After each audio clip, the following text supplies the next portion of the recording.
me fixe des cadres, des limites de choses qui pourraient peut-être être belles, mais qui sont un peu compliquées à gérer. C'est la détresse du joueur après une défaite, c'est un joueur qui peut être énervé contre lui par sa performance qu'il juge décevante.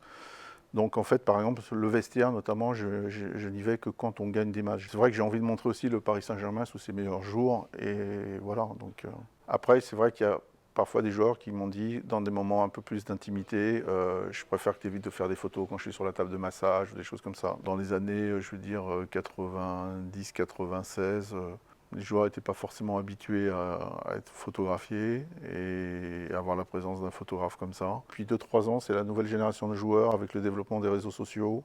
Le regard est totalement différent. C'est-à-dire que les joueurs me demandent que je fasse des photos dans certaines occasions, ils me demandent que je leur envoie des photos après ou des matchs ou des événements pour les utiliser pour leur compte.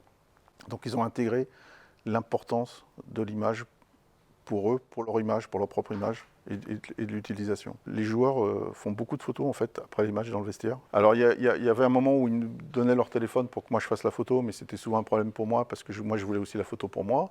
Mais ils donnent facilement leur téléphone à un kiné, à un membre du staff pour faire la photo. Et moi je dois me coller parfois, quand c'est une photo posée, au gars qui a le téléphone, le smartphone, pour pouvoir faire la même photo, avoir un peu les regards. Je me suis amusé à faire une photo de Zlatan après la finale de la Coupe de la Ligue dans le vestiaire, qui est en train de se photographier avec le trophée. C'était un peu compliqué parfois avec lui, dans le sens où il voulait des photos exclusives pour ses réseaux sociaux et il ne tenait pas spécialement à ce que moi je fasse les images parce qu'il voulait avoir une exclusivité. Oui, il y a un peu concurrence.